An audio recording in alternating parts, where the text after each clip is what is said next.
जिला विधिक सेवा प्राधिकरण अलवर द्वारा अलवर जिले के समस्त न्यायालयों में लंबित प्रकरण या विवाद पूर्व प्रकरणों के शीघ्र निस्तारण के लिए राष्ट्रीय लोक अदालत का आयोजन किया जा रहा है। वक्ता ने बताया कि वर्ष 2023 की चतुर्थ राष्ट्रीय लोक अदालत का आयोजन किया जा रहा है, जिसमें राजीनामा योग्य फौजदारी प्रकरण, धारा 138, NI एक्ट, MACT, धन वसूली, सभी प्रकार के सिविल मामले, वैवाहिक विवाद, उपभोक्ता विक्रेता या सेवा प्रदाता के मध्य विवाद, जन उपयोगी सेवाओं संबंधित विवाद आदि के साथ साथ समस्त राजस्व प्रगति के प्रकरण रखे गए हैं।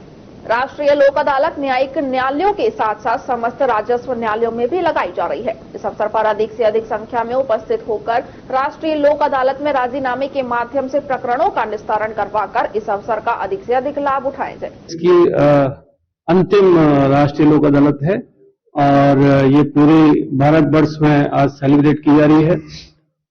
और राष्ट्रीय लोक अदालत लगाने का जो मकसद रहा है, शुरू से यही रहा है कि इसको बिल्कुल जन आंदोलन बनाना है। जैसे लोग मेले के या और राष्ट्रीय पर्वों का इंतजार करते हैं, तो इससे संबंधित जो लोग हैं जिनके मुकदमे वगैरह पेंडिंग है, तो वो इसका इंतजार करें आने का। इस तरह से इसको एक जन आंदोलन बनाना है, बहुत ज्यादा पॉपुलर बनाना है।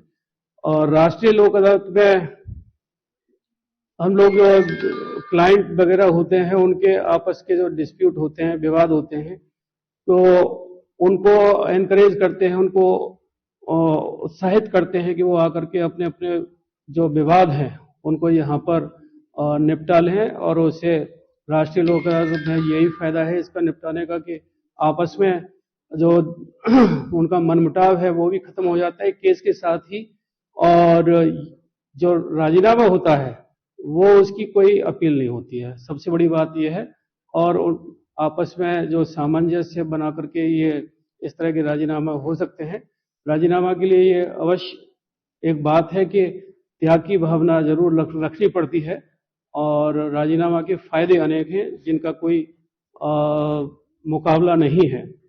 विवाद से ये होता है कि अगर मेरिट पर निर्णय होता है तो कोर्ट ऊपर तक काफी बनी हुई है और काफी जो है पैसे की बर्बादी होती है, समय की बर्बादी होती है। और लोक अदालत पे केस निपटाने से मनमुटाव भी खत्म हो जाता है और केस तो हमेशा के लिए ही खत्म हो जाता है। यह इसका फायदा है। किस तरह इसको लोक अदालत में ला सकते हैं? केसेस को लोक अदालत में लाने के लिए एक तो खुद पीठासीन अधिकारी जो कोर्ट के हैं वो भी देखते हैं कि हाँ इसमें राजीनामा की संभावना है, तो वो खुद भी पक्षकारों को कह सकते हैं कि भाई आप इसमें राष्ट्रीय लोक अदालत में इस केस को रेफर कर देते हैं। और वो खुद समझाते भी हैं दोनों पक्षों को। प्लस कोई भी क्लाइंट जो है किसी भी केस का, किसी भी मुकदमे का कोई पक्षकार है, वो खुद भी आकर के कह सकता है, दोनों पक्षकार कह सकते हैं। और खुद कोई एक पक्षकार है वो भी कह सकता है कि हमारा मामला ऐसा है कि हम इसे लोक अदालत में रेफर करवाना चाहते हैं और राजीनामा की संभावना है, तो हम उनके कहने से भी